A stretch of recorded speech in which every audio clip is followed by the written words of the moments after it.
Good morning everyone. Today we will solve this equation of redox reactions. See, redox reactions में हमें सबसे पहला काम करना होता है, सबकी oxidation states को लिखना होता है. Now the concern is how to calculate the oxidation states. See, AS, S2, S3. हमें इसमें मेटल की ऑक्सीडेशन स्टेट हमेशा निकालनी होती है और नहीं निकालनी है मेटल की तो किसकी निकालनी है, the question will say. But in the redox reaction balancing we first need to calculate the oxidation state of the metal.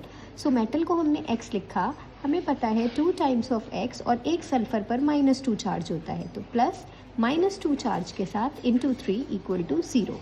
So that is 2x - 2 3 = 6 is equals to 0. x is equals to 6/2, that is AS की oxidation state आ गई है +3. तो जो जो oxidation states आती जाती हैं हम उसे उनके हेड्स पर लिखते जाते हैं. ऐसे ही O का ऑक्सीडेशन स्टेट होता है -2, तो जहाँ जहाँ O है वहाँ वहाँ हम -2 लिख देंगे. और क्योंकि ये सल्फर फ्री स्टेट में रखा हुआ है तो हम इस पर ओवरऑल चार्ज मानेंगे 0. अब इधर वाले NO3 नेगेटिव से निकालते हैं चार्ज. NO3 नेगेटिव हमें पता है O पर होता है -2 चार्ज, तो x का अब हमें चार्ज निकालना होगा -2 × 3. अब इक्वल टू में अगर ओवरऑल चार्ज यहाँ कुछ नहीं था तो हमने 0 रखा, यहाँ ओवरऑल चार्ज नेगेटिव गिवन है तो हम इक्वल टू में नेगेटिव रखेंगे. -6 is equals to -1. x is equals to -1 + 6, that is x is equals to 5. तो हमारी NO की ऑक्सीडेशन स्टेट आ गई है +5. ऐसे ही हम AS की कैलकुलेट करेंगे. AS की ऑक्सीडेशन स्टेट भी हमारी +5 आएगी जब हम सॉल्व करेंगे इक्वल टू -3 रखकर, और यहाँ पर NO की निकालेंगे तो ऑक्सीडेशन स्टेट +2 आएगी. अब हमारा नेक्स्ट स्टेप होता है, हम ये बैलेंस कर रहे हैं बाय ऑक्सीडेशन नंबर मेथड. हमने ऑक्सीडेशन नंबर सबके निकाल दिए हैं. अब हम देखेंगे, देखो बच्चों, जहाँ पर भी इंक्रीज इन ऑक्सीडेशन नंबर होता है उसे हम कह देते हैं ऑक्सीडेशन, और जहाँ ऑक्सीडेशन नंबर हमारा डिक्रीज हो जाता है उसे हम कह देते हैं रिडक्शन. तो अगर हम इसी की बात करें तो यहाँ पर +3 चार्ज था और ये +5 हो गया, तो यहाँ पर हमारा क्या हो गया, ऑक्सीडेशन.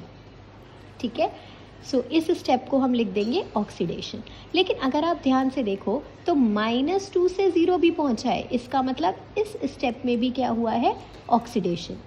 सिमिलरली अगर हम यहाँ बात करें NO की तो यहाँ +5 था और यहाँ पर आते आते +2 हो गया, तो N के केस में हमारा क्या हो गया है, रिडक्शन. तो अगर हम पहले ऑक्सीडेशन की ही बात करें तो इंक्रीज इन चार्ज हमारा कितना हुआ है. अगर हम इंक्रीज इन चार्ज की बात करें तो देखो बच्चों, यहाँ पर 3 से AS में +5 पहुँचा है, यानी कि 2 का इंक्रीज हुआ है. लेकिन यहाँ पर AS 2 है, तो ये आप कैसे कंसिडर करोगे कि यहाँ पर 1 का डिफरेंस अगर 2 है तो 2 का कितना होगा, 2 2 = 4. तो जो चार्ज का इंक्रीज हुआ है वो हुआ है +4 इलेक्ट्रॉन्स. ऐसे ही अगर आप यहाँ देखो तो -2 से 2, -2 से 0, तो ये जो इंक्रीज हुआ है ये कितना इंक्रीज हुआ है, जस्ट 2 इलेक्ट्रॉन्स बढ़ गए हैं. लेकिन यहाँ पर 3 थे और यहाँ 0 है, तो कितना चेंज आया है, 2 3 = 6, तो 6 इलेक्ट्रॉन्स का इंक्रीज आया है. तो टोटल ऑक्सीडेशन अगर हम मानेंगे तो कितने की हो गई, 10 इलेक्ट्रॉन्स की. ऐसे ही यहाँ पर एक Na था, यहाँ पर भी एक N है, तो कोई प्रॉब्लम ही नहीं है. यहाँ पर +5 से +2 हो गया, तो रिडक्शन जो हुआ वो कितने इलेक्ट्रॉन से हो गया, 3 इलेक्ट्रॉन से. अब हमें नेक्स्ट स्टेप में क्या करना होता है बच्चों, इसका नंबर, इन्हें पहले आयंस बैलेंस करने हैं ना, तो इस वाले नंबर को इससे मल्टीप्लाई और इस वाले नंबर को इससे मल्टीप्लाई केवल LHS में. तो हमारा स्टेप क्या बन जाएगा, जब हम इसकी मल्टीप्लाई इससे करेंगे तो यहाँ पर टोटल 10 इलेक्ट्रॉन्स का चेंज है, तो हमारा जो AS है उसके आगे हम कौन सा नंबर मल्टीप्लाई कर देंगे, 3. तो ये बन जाएगा 3, क्योंकि 3 के चेंज आ गया ना, तो we will multiply this number on the LHS side, just this number जो चेंज है.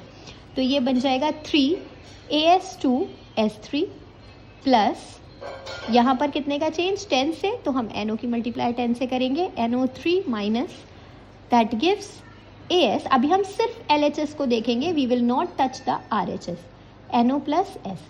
अब हमें क्या करना है, नेक्स्ट स्टेप में हमें सब कुछ बैलेंस करना है एक्सेप्ट O एंड H. तो अगर हम सब कुछ बैलेंस करें तो 2 3 = ये कितना बचा, AS हमारे पास 6 हो गया, तो यहाँ पे भी 6 लगा देंगे. N यहाँ कितने हैं, 10, तो हमने 10 लगा दिया. सब कुछ बैलेंस करा O और H को छोड़कर. अब क्योंकि ये एसिडिक मीडियम था तो हमें क्या ऐड करना है, we have to add H positive ions. अब 2 चीज़ें होती हैं एसिडिक मीडियम के अंदर, जहाँ पर भी आपको दिखे O की डेफिशिएंसी हो रही है वहाँ आप लगा दो H2O, और जहाँ आपको लगे चार्ज की डेफिशिएंसी हो रही है वहाँ लगा दो H पॉजिटिव। ठीक है, तो अगर आप यहाँ देखो तो यहाँ पर ऑक्सीजन कितने आ रहे हैं लेफ्ट हैंड साइड में, 3 10 30 ऑक्सीजन आ रहे हैं LHS में।